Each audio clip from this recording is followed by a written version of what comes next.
Kalian penasaran gak sih sejarah masuknya agama Islam ke Indonesia? Atau beberapa dari kalian udah pernah dengar atau baca tentang sejarah ini? Daripada kalian penasaran, yuk kita langsung saja masuk ke inti videonya. For your information, sebelum menjadi agama yang paling banyak dianut di Indonesia, Islam diperkirakan datang karena adanya pedagang yang singgah di Nusantara.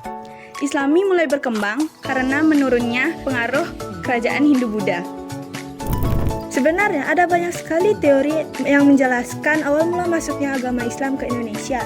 Menurut beberapa teori, awal masuknya Islam ke Indonesia melalui perdagangan sambil berdakwah, atau memang hanya ingin menyiarkan ajaran Islam saja. Nah, para ahli menetapkan bahwa ada 4 teori masuknya Islam ke Indonesia, yaitu ada Gujarat, Persia, Cina, dan Mekah. Masing-masing dijelaskan dengan rentan waktu yang berbeda-beda. Nah, daripada makin penasaran, yuk kita simak video masuknya Islam ke Indonesia menurut para ahli. Teori yang pertama yaitu teori Gujarat. Teori Gujarat pertama kali dikemukakan oleh seorang ilmuwan asal Belanda yang bernama J. Penpel dan didukung oleh Christian Snok Horgoch. Nah, teori ini beranggapan bahwa agama Islam dan juga budayanya disebarkan oleh para pedagang asal Gujarat India yang melewati Selat Malaka pada saat itu. Teori ini juga menyebutkan bahwa agama Islam berkembang secara masif di Indonesia pada sekitar abad ke-13 Masehi akibat dari kontak para pedagang dan juga kerajaan Samudra Pasai yang menguasai Selat Malaka pada saat itu. Teori ini diyakini oleh Snok Horgoch karena adanya hubungan yang kuat antara Indonesia dan India dalam halnya perdagangan. Nah, teori ini juga diperkuat dengan adanya penemuan makam Sultan Samudra Pasai Malik Al-Saleh pada tahun 1297 dan Maulana Malik Ibrahim yang keduanya bercorak gejorat serta tulisan Marco Polo. Namun, terdapat kelemahan pada teori Gujarat. Teori ini ditentang oleh J.E. Morrison, seorang jurnalis asal Australia. Beliau menyatakan bahwa agama Islam belum tentu didatangkan dari Gujarat, hanya karena adanya batu nisan yang bercorak sama seperti yang ada di sana. Nah, selain itu, pada abad ke-12 Masehi, masyarakat Gujarat juga masih menganut agama Hindu. Nah, teori selanjutnya yaitu adalah teori Persia.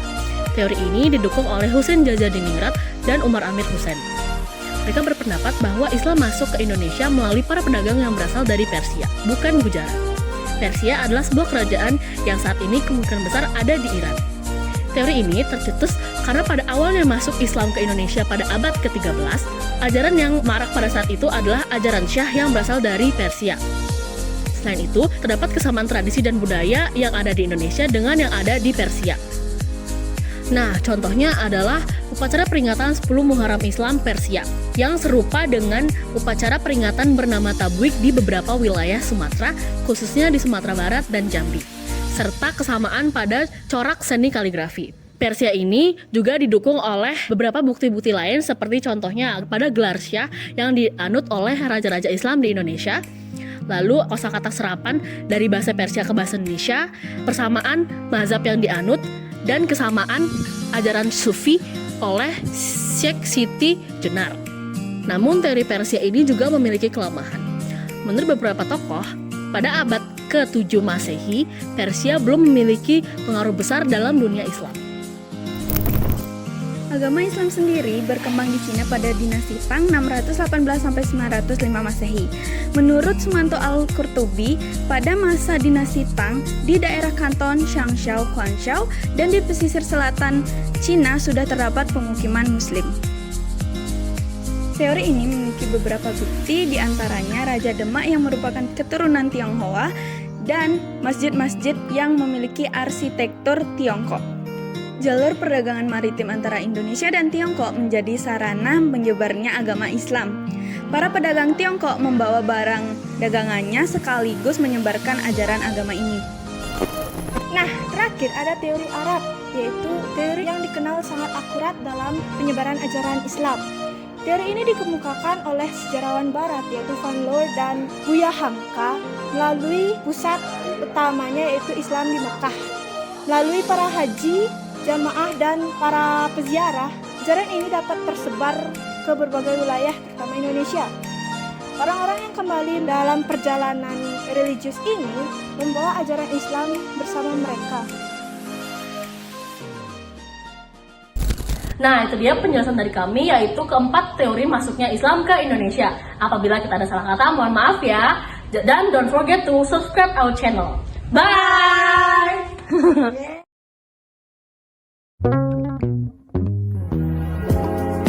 Aduh, gimmick banget ya.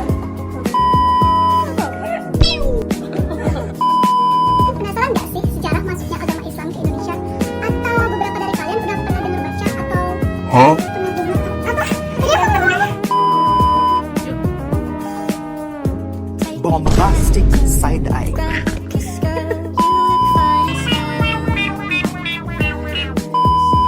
Teori selanjutnya yaitu adalah teori Persia. Teori Persia didukung oleh Husein Jajah Diningrat.